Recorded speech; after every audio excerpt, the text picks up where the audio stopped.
આંતરિક રસ્તાઓ બાદ હવે મુખ્ય માર્ગો પણ બિસ્માર બનતા વાહન ચાલકો પરેશાન થયા છે।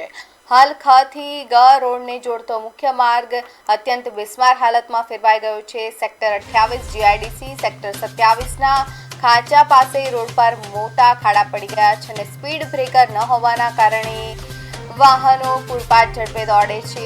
ત્યારે સ્થાનિકોના જણાવ્યા અનુસાર ખાડાઓને લઈને વાહનો સ્લીપ થતા છેલ્લા એક જ સપ્તાહમાં અહીં 5 જેટલા અકસ્માતો સર્જાઈ ગયા છે। રોજબરોજ થતા અકસ્માતો અટકાવવા માટે તંત્ર તાત્કાલિક રોડનું સમારકામ કરાવીને અહીં બમ્પ બનાવે તેવી સ્થાનિકો માંગ કરી રહ્યા છે।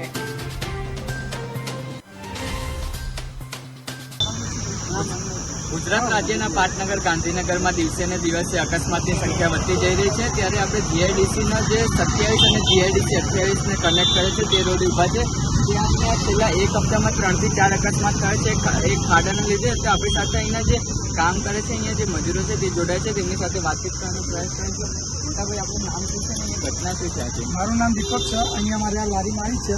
અહીંયા 15-20 દિવસે રોજ હું અહીંયા બેહું તો રોજ વારંવારથી દિવસનું એક બે બાઇકવાળા ગાડીવાળા અહીંયા ઠોકાય છે। કમ્પ્લેન અમે કોણ આપ્યું? હવે અહીંયા રોડ પર ખાડા પડી ગયેલા હતા। ખાડાના કારણે જો ગાડી ખુદ વધારે સ્પીડમાં આવતી હતી ત્યાં બમ્પની કરે બમ્પી નહીં તો સ્પીડમાં આપણે આ બાજુ શોરૂમવાળા ગાડી લઈને આવતા હોય અહીંયા ઠોકાય છે। કર્મચારી જોડે છે તેમની સાથે વાત કરીશું। શું છે આખી ઘટના? તમે અહીંયા વર્ષોથી કામ કરી રહ્યા છો તો કેવું લાગી રહ્યું છે?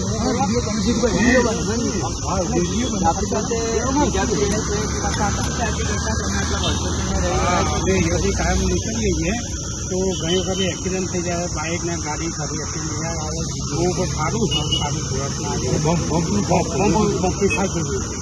જેમ જોયું કે આપણી સાથે જે સેક્ટર 27 અને જીઆઈડીસીના સ્થાનિક લોકો હતા તે જોડાયા હતા। તેમનું કેવું છે કે અહીંના જે અકસ્માત દિવસે ને દિવસે વધતા જઈ રહ્યા છે। છેલ્લા એક હપ્તામાં 4 થી 5 અકસ્માત થયા છે અને અહીંયા બમ્પની જરૂરત છે। શ્લોક ચૌહાણ, પાટનગર નેટવર્ક ન્યૂઝ, ગાંધીનગર।